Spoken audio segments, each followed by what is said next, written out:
Hello, my name is Tatia. Welcome to PEPELT and welcome to this third film of the month or third video of the month.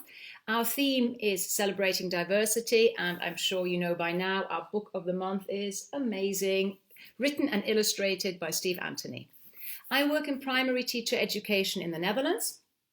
I usually teach, or I often teach, second year students. And what is really quite interesting about the second year students in the Netherlands is that their teacher education program in year one already includes teaching placements. So they alternate between teaching at their placement school and being at university. So by the time I meet them in year two, they've already gathered a bit of experience. They've already perhaps taught an English lesson or two, have observed a few. So when it comes to working with picture books, they can already contribute a little bit. And I also train a lot of qualified teachers. And when I do any of these courses, I am a huge Steve Antony fan. So I arrive with my entire collection of Steve Antony books, including Amazing. Now, Amazing is one book that really gets a lot of attention when it's lying on the table when student teachers and teachers are walking around and they're saying, oh, what shall I look at? This one is a book that gets picked up instantaneously, I'd say. I think it is, as Sandy mentioned, the cover, it's full of energy, it's very bright. We have this big yellow background in the speech bubble. We have the Z, which enforces, the kind of speed and energy. And I think it is just very, very attractive and it creates interest. Often I wonder, looking at the speed people take this book from the table to look at, if they actually notice that the boy is in a wheelchair. Obviously they notice throughout the story, but if at first sight they actually become aware of it.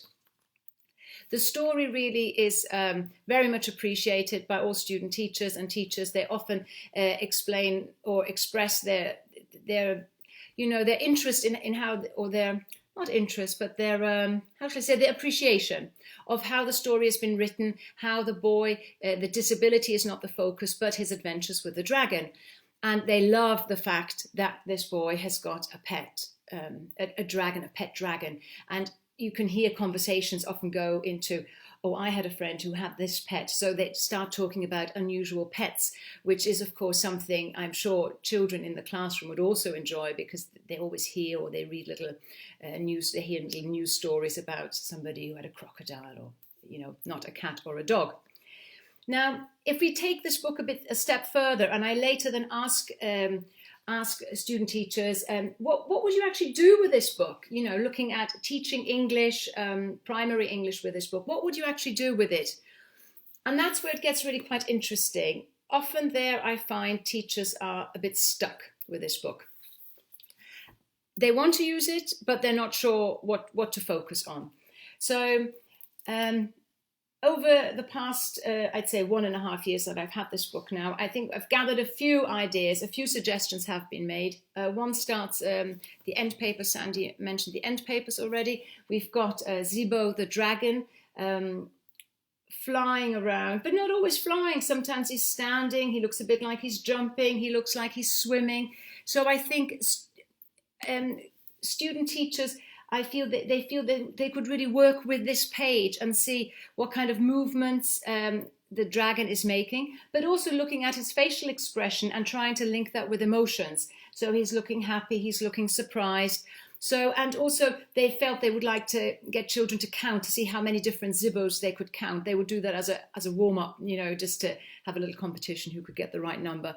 I've seen many of my students sitting there counting all the Zibos to see how many different ones they could spot. Another page that really gets a lot of attention is this page, this one here, with the action verbs. We laugh, we sing, we sail, we draw, we dance, we snack, we snooze. And often students feel like they'd like to work a little bit with that. Gail already mentioned the action words, and I think that's a good start. We could create other contexts where a child would laugh, where a child would sing, what we sing. And so I think that would be quite a good page to work with, and looking at these verbs. I think as well what is quite nice, what this page allows, is it allows to add movement. So children can laugh, they can sing, they can dance, but they could find some other verbs which they could act out then. And perhaps also verbs that just link to what children do in a day. Now, another page, what I find quite interesting, Gail mentioned the transport vocabulary, and it doesn't really link to the transport vocabulary, but it links to the wheels. So I was watching Gail's video, and I thought it was interesting, the wheels, and then I was looking at the book, and I spotted that, I realized there are lots of circles in this book. And I thought it would really be quite interesting to look at how many items children can find that are a circle and link a shape with vocabulary. So we've got, in the shape of a circle, we've got a basketball, we've got the glasses, we've got the wheels, we've got a balloon. So lots of little vocabulary that one could perhaps, I would encourage teachers to set up little teams and see if they can find 5 or 6 or 7 words in the story that are linked to a circle. So those were a few language ideas.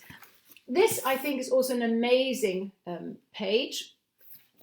And students have said to me that they would actually, he gets a little too, they would skip this page and just show children this page and in little groups let them guess what had happened and see if they could piece it together, what had happened.